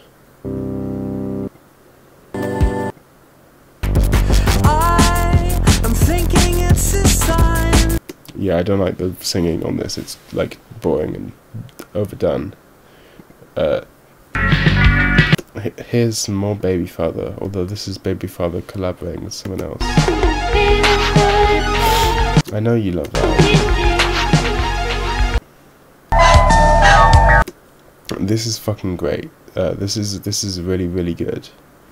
Whoever this guy is, I don't know if this person actually exists. It's probably an alias of like someone, but he just posts like really good music, and he seems to be just some random bloke who somehow has access to all these like obscure experimental artists. Don't really understand it. I'm gonna be honest with you here. Doesn't really make any sense. But there you go. There he is. Whoever Yogesh Sharma is, he's got good taste in. He listens to Baby Father a lot, I guess. Let me go from. Yeah? No, he didn't, yeah? Oh, shut the fuck up, man! Put the fucking money in the bank. Yeah, but this is a pretty good album. It's not my favourite Baby Father album, but it's pretty good. It's down here somewhere. This is The Redeemer, I believe. Yeah, this is the full album of The Redeemer. Yeah, I should subscribe to him. Oh, this is the wrong channel. Oh, that would be why I'm not subscribed to him. Because I'm on the second channel. You don't like Give Up? I don't know. I don't remember. Mahmood, live on that swing. Sam, push me harder. Push me swang into the mall.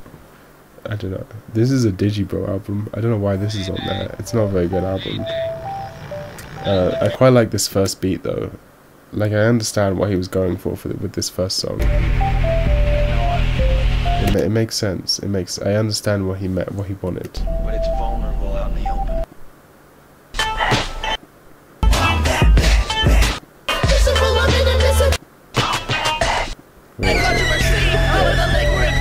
It's like, if it had been done well, this would be sick, but it's not done well because he's terrible at making music. But if it had been done well, it would have been sick.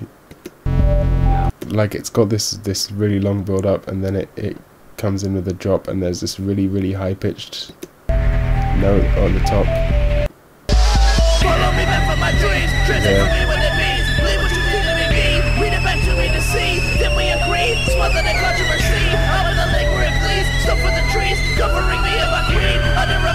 Like, if it was done well, it would be fucking awesome, but it's just really not done well.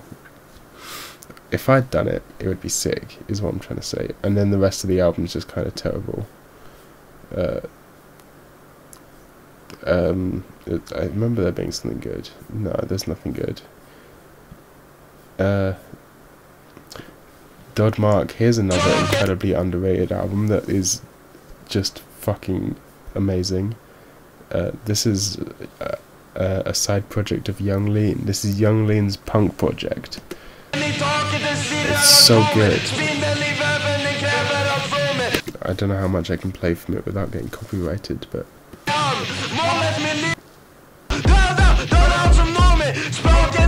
like industrial punk, it's so sick. And also, it's not all like, it's not all punk. Only like some of the songs are punk. A lot of them are like post-punky.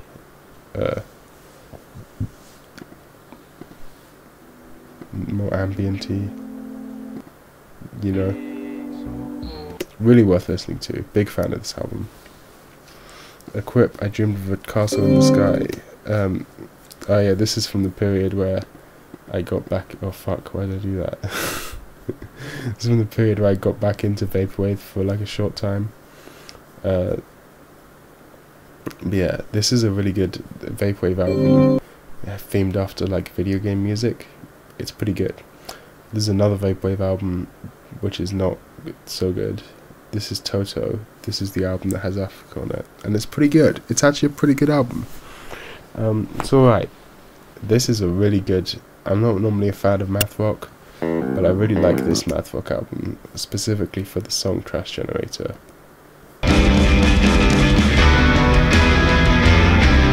And also even more so for the song Don't Say I Know. That isn't... Oh, I understand now. This guy doesn't know what the fuck he's doing. Don't Say I Know is a great song. I just can't get enough of the riff from Don't Say I Know.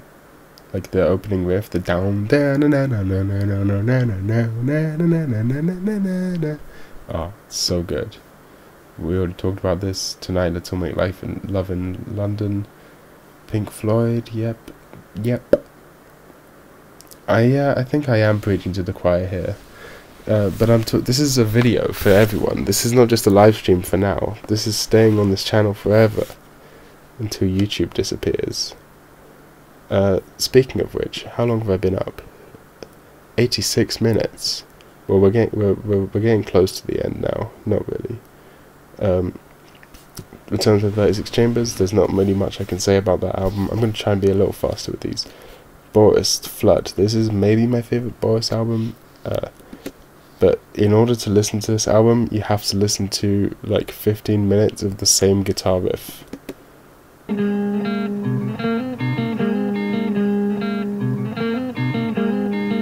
You have to listen to that for like...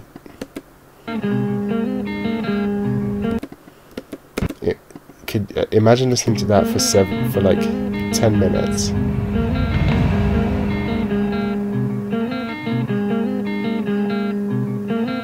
Yeah, that's for like 10 minutes, and then the really incredible album starts, and you have to listen to that every time. You're not allowed to skip it. Those are the rules that I impose on you. Daniel Johnston, there's really not much else I can say other than you should have heard this album. Oh, come on. Oh, come on. Really? Really? Hi. This is superior to your bullshit. How are you? Every morning he got up, dreading each moment he had to be awake. He'd look at the floor and... This is the true depression music. This is the true depression music. That's disgusting. I can't believe they put it on 1001 Stoned album. Jack! Alright, it's not. Jack! Yeah, we all love Danny Brown. Good old classic Danny Brown. Daniel Johnston's too pure for jokes, I agree. So Fantano was really fucking shelling this album. He was like, this is the best electronic release of 2018.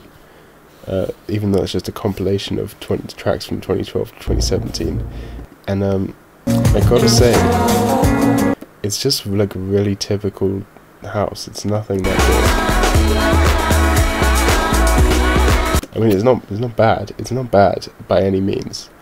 It's nice. It's the sort of thing that I would sneak into a mix. You know, it's useful to know about, but you know, it's not like the best album ever or anything.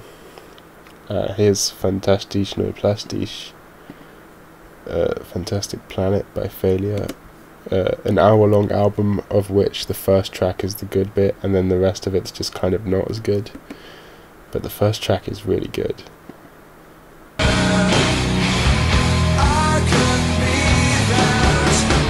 Even though it's a bit derivative of all the other grunge acts, but really worth listening to if you like grunge and you have poppy sensibilities. Cult of the Deepers, Yukari Telepath. For some reason this seems to be their most popular album, but it's not my favourite album by them. I really like Backstroke, or Breaststroke I mean. But yeah, this is, I mean, it's not a bad album, but it's very metally. I mean, it's nuts, it's fucking Cult of the Deepers, what do you expect? It's just insane.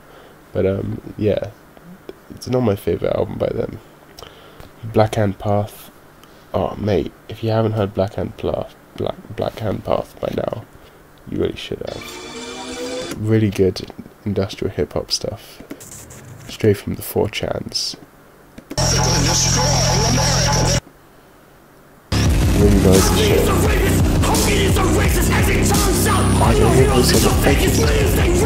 Yeah, good shit. Good shit. That song's called Weaponized Autism, by the way.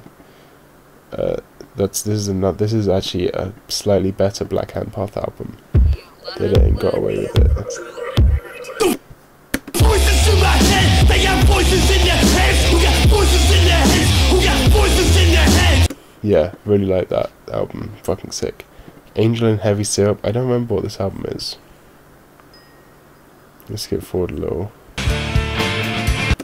Transcendent all-female Japanese psychedelic noise band. Well, that sounds fucking sick. I need to listen to this again. I clearly have listened to it once, but I need to listen to it again. Lotion. Now, you may think 10 minutes, that's rather short for an album. 10 minutes is rather short for an album. Well, it's just an EP.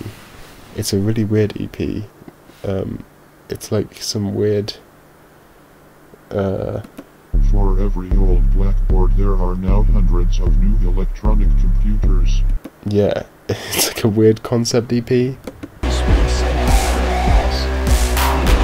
Of like lo-fi, cyberpunk, LARPing, Terminator core.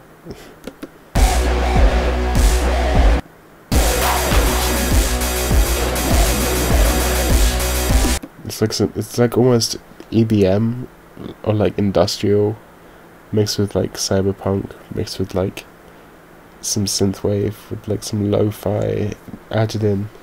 It's, you know, it's only 10 minutes. I'd say check out this album if you're interested in like kind of campy Neuromancer type shit. Here's Synths from the Sahara from the 70s. This is clearly bullshit, right? It's just 60s and 70s Arabic folk, but like some of the tracks on here are just very clearly... Oh yeah, listen to this. That's just MC Ride. What the fuck is that?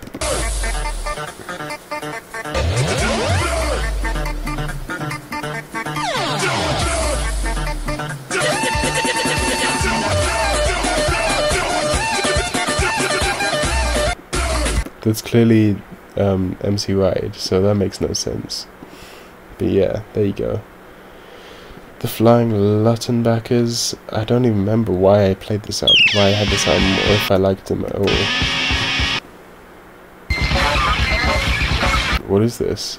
I don't remember this at all. What is this? Noise rock, math rock, avant-garde, free improvisation, experimental rock. Yeah, sounds like it. Probably not very good. Here's No New York. If you want to get into New York no wave, this is the album to do it. It's a compilation album of The Contortions, Teenage Jesus and the Jerk, Mars, and DNA. Here you see all the track list. Every single, you may recognize DNA from the album way back. Where is it? Where is it? Where is it?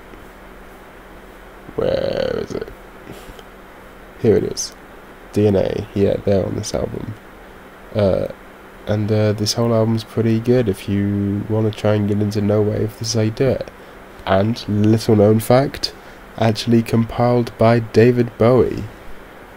He went to New York, discovered the New York no wave scene, and used his clout to get a record pressed. He went around the scene, got involved, found all the shit that was cool, and then used his clout to get an actual thing pressed, because it was like a very experimental thing and he wanted it to be out there, which is cool. Here is We Must Become the Pitiless Censors of Ourselves, which is fucking incredible album. Yeah, there's really nothing else there's really nothing I can say about this except Let's Kill the Cops Tonight. Ramleh, I guess what I can say about, like, John Mouse is an incredibly interesting fellow.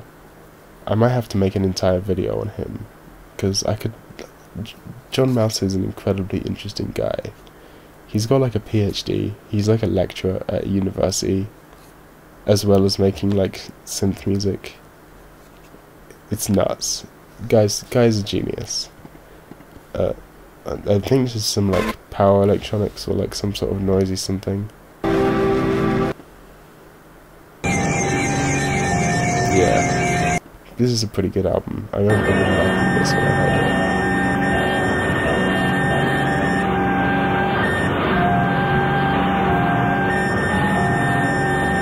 Yeah. Yeah, nothing I can say about that. Oh yes, Ortega. Garbage is a good album. I mean, it's Ortega. I don't need to. If you know Ortega, you know these albums. If you don't know Ortega, you should get into Ortega.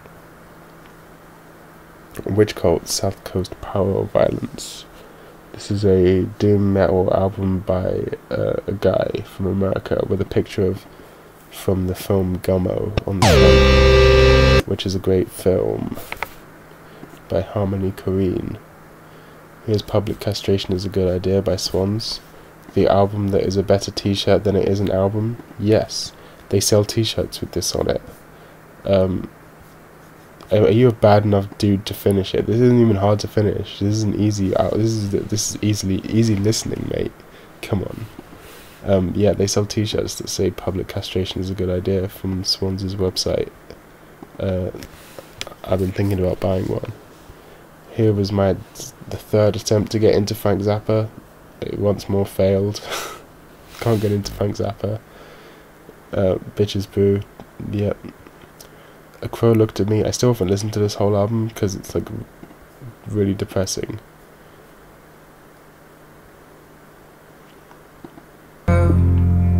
Like, I listened to half of the first track and I was like, oh, I can't listen, this isn't the sort of song I can listen to in the shower. Yeah, that's what happened. I was like, because I remember hearing about this somewhere, and I was like, I need to listen to this album, so I'll put it on while I'm in the shower, not knowing anything about it. And I got like halfway into the first song, and it turns out, I guess this album's about this guy's wife dying. Like, the whole album is about him dealing with his wife dying, or something like that. Something like that. I got like halfway through the first song, and I was like, this is not pleasant showering music. So yeah, I still haven't listened to the whole thing. This is not a very good DSBM album. I just needed something to listen to. It's alright, like, it's not bad. It's just a bit derivative, and also drum machine, not real drums, so I'm judging you for that, Mr. Black Metal Guys.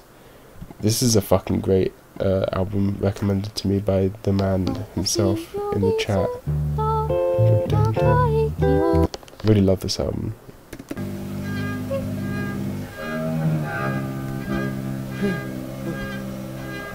Yeah, it's good. It's a good album. From the person who is in this band. Yeah, it's like somehow it's sort of, it's, you know, it's everything I love. It's Noise in the Pink Place. Maybe people will finally understand what I mean by Noise in the Pink Place. It's boogie pop, you know. It's everything.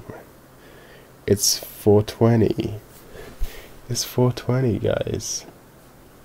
I should be asleep. I shouldn't have made this video. Luck of Chalice, this is Zasta's side project. I'm just going to go through this quickly. Taj Mahal Travelers, they're an experimental Japanese band. They're okay. Paysage d'Hiver, really great, very, very, very cold French black metal. I listened to this recording for a second to understand how cold it is.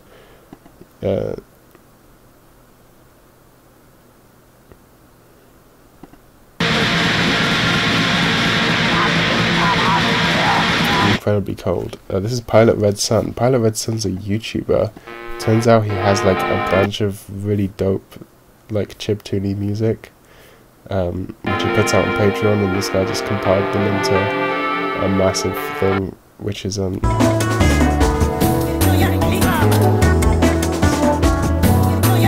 it's just really nice, quirky music the whole time. Just very good for background listening.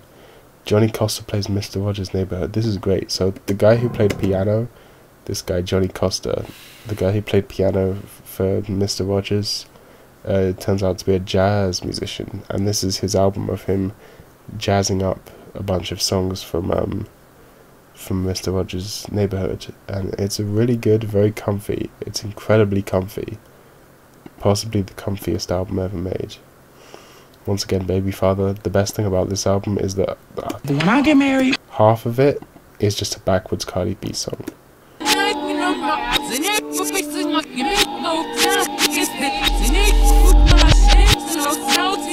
Like, half of this album is just a backwards Cardi B song. And then, like, it's insane. And then at some point he raps over the backwards Cardi B song, but like in the worst. The girl says I'm selfish, what a lie. But she can't get this shit from any other guy. Every time she goes around I let her buy. Bryson Tiller got me working overtime. Yeah, if that doesn't convince you that Baby Father's a genius, then just stop. Baby Father, Dean Blunt, same person. The Ugly Art, this is it's Machine Girl. It's incredibly similar to Death Grips, you know. It's just very similar to Death Grips. It's not bad. It's good, in fact. But it's just quite similar to Death Grips. I mean, it's still good. It's still good. Hold on a minute. These aren't the right tracks. But yeah, The Ugly Art by Machine Girl. It's definitely worth listening to. It's a little more electronic and a little more punk than Death Grips. A little more cyberpunk and less hip hop. Quite a lot less hip hop, quite a lot more cyberpunk. Like electronic and punk inspired than Death Grips. Yeah, basically, like I've been a fan of Machine Girl for a while. When this album came out, I was incredibly hyped. I listened to it like 5 times, and then I saw Anthony Fantano like mention it in one of his Why You Know reviews, and he was like, "It's just so similar to Death Grips." I only listened to it like twice actually, and then he was like, he pointed out how similar it was to Death Grips. And then when I tried to listen to it again, I was like, he's right, it is really similar to Death Grips, and now I can't listen to it without thinking about Death Grips. So there's that. Here's a Kanye West beat tape from 1997, which is pretty flames. Then I haven't listened to any of these. These were recommended to me by someone else, and I never got around to listening to them. Yo-Yo Dieting. This is like a, I think it's like grindcore or something. Maybe I'm. Nope. Yes, it's not grindcore. This is Phencyclidine core, is what I call that. Here's Stratosphere by Duster. This album seems to be blowing up right now for some reason. You know, it's slowcore.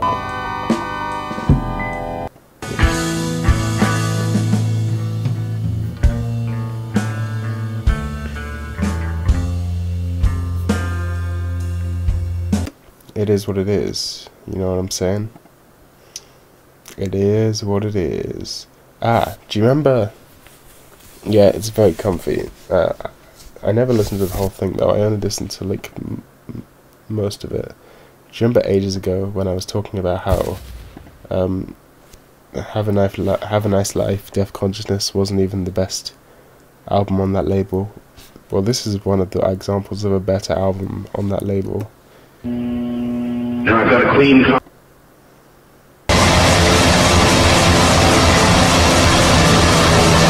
Much better. I like this a lot more. Would recommend checking it out.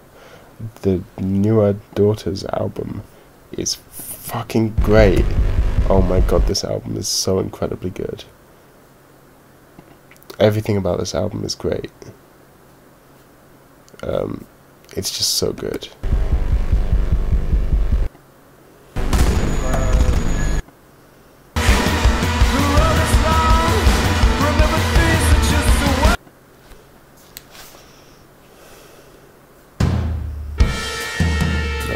Lucky son of a bitch.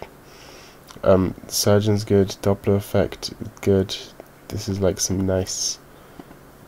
It's good because it has a good logo on the front. This, you have to admit, this is a very strong aesthetic. This is an incredibly strong aesthetic. Doppler Effect, Gesamtkunstwerk.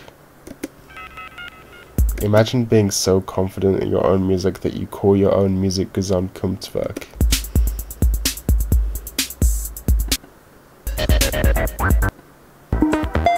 It's very German. This music is incredibly German.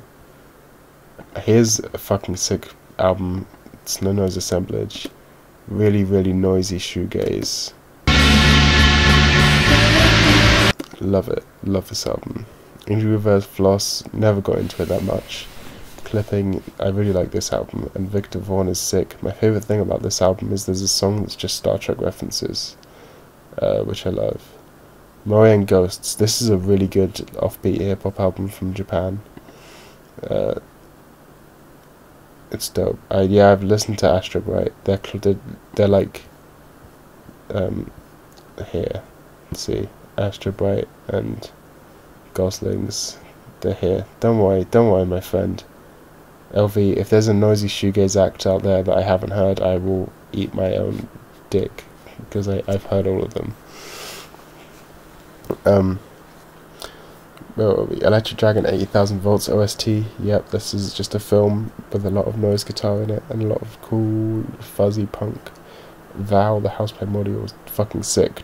Blackened noise doom album, incredibly depressing and heavy, just how I like it. Burn blazed down his way like the face. Space Show, some very nice noisy noisy shoegaze. It's right here, mate. Astro Bright.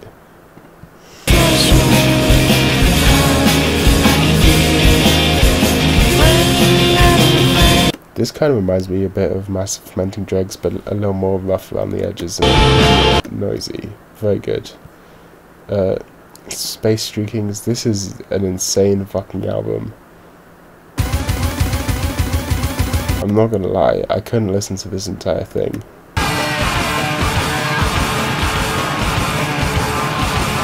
Yeah, bit much. Were, they're pretty good. Were pretty good. Not that great though. Yeah, you did recommend that to me. I know. I only got through like this far-ish, and then I gave up. Because it was a bit much. I feel like I got the point after that much. Distress is pretty good, but not noisy enough for me. Astro Bright I preferred a lot more, because it was really, really noisy. And the Goslings I liked even more, because they're just really incredibly noisy. If you haven't heard the Goslings, let me play them for you right now. There you go, that's what you get. I clicked on this thinking it was a Leviathan album that I hadn't heard, but turns out Leviathan is just a different metal band entirely, and they're not as good as Leviathan. We're so close to being caught up, guys.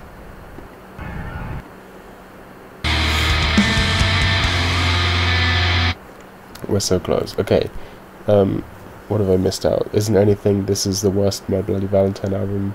Silk Money, this is a pretty underrated hip-hop album with some avant-garde experimental stuff along the lines of some of that old school Odd Future, but updated for a modern world. And speaking of Odd Future, here's Tyler the Creator on 2 of the tracks, so would recommend checking that out if you like Odd Future and Tyler the Creator.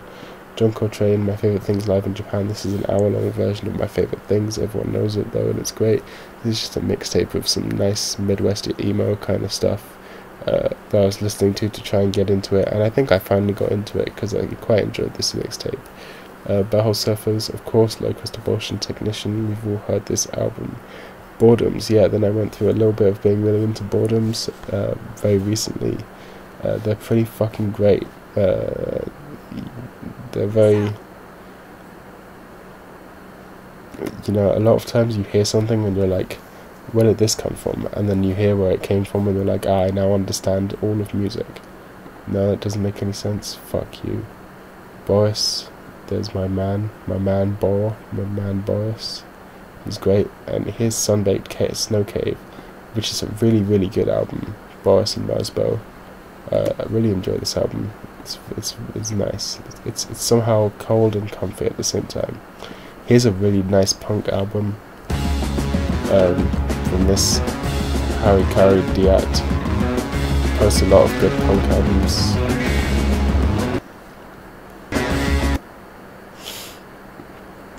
Yeah, pretty decent, but this is an even better punk album. Do you know why it's better? Because here's someone who looks a lot like Sailor Moon with a gun to her head.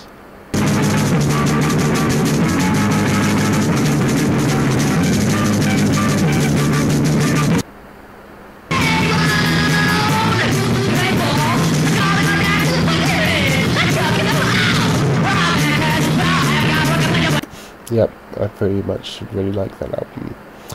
Then we're getting so close to being up to date to what I'm currently listening to. Been listening to Number Girl recently.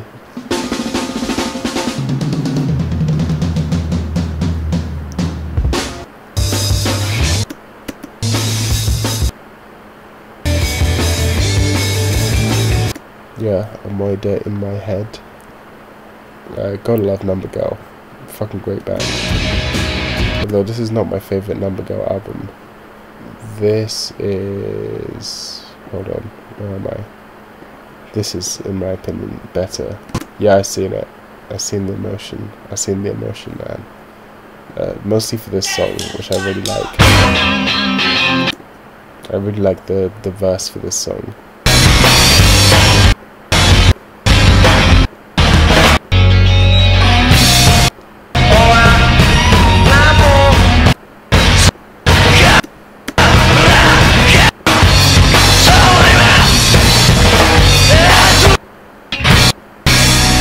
I completely skipped over it. Where was it? Hold on, I gotta find this.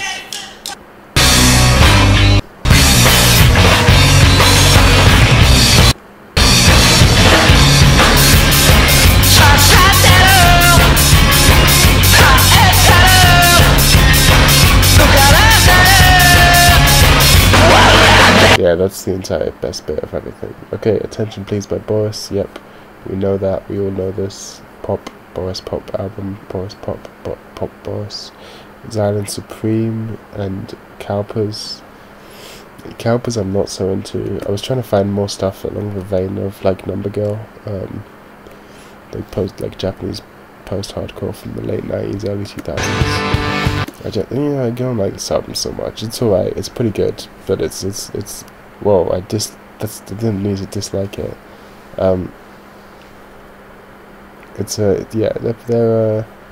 They're good, but they're not as good as any of the other bands from the same scene. Like for example, Xylem Supreme, who are much better.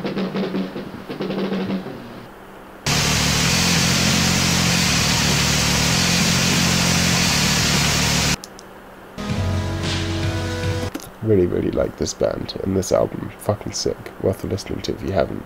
Bygones. This is I believe this is Nick Reinhardt and Zach Hill in a band together. Yes, I was correct. Yeah, Nick Reinhardt and Zach Hill. I don't remember if this is pre or post Death Grips, but it's alright. It's pretty good. It's pretty good. Sounds very Zach. It's like if you take Face Tat, it splits in two. Like half of Face Tat turned into Death Grips, and then half of Face Tat turned into Bygones. I'm surprised I only just found out about them though. I thought I thought I knew everything about what everyone in Death Grips has done. We're so close to the end. This is a band called Noise, who unsurprisingly make pretty noisy music. Yeah, I still haven't listened to this album yet. Cult of the Deepers, Breaststroke 2. It's Cult of the Deepers. This is a much nicer Cult of the Deepers album than the one we had before. It's a little more poppy, he says, as the massive metal guitars come. And here's Bleach. This is a really cool hardcore album with some nice slap bass in it.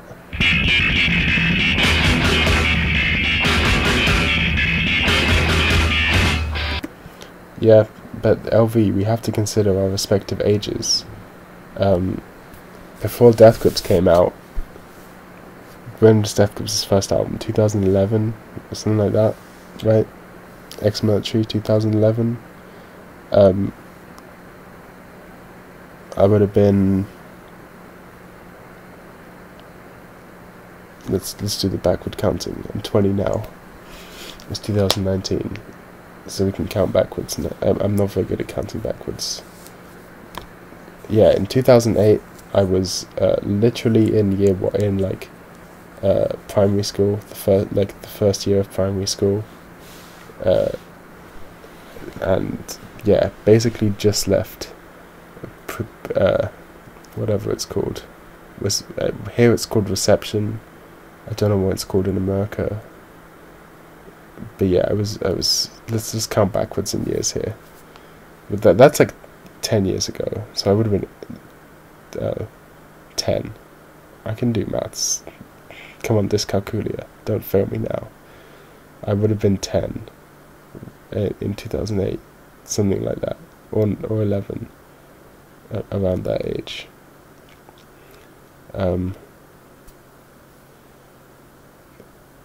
Something like that. I'm very tired. It's quite late.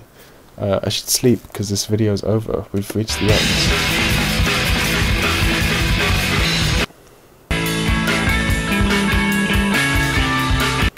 Let's see how the stream's doing. 2 people are watching. It's pretty nice. But I didn't promote it anywhere, so it's been. One of those people's probably me. So there we go. Thanks for watching, guys. Thanks for watching this 116 minute video. Now I'm gonna try my best to sleep. Peace, bitches.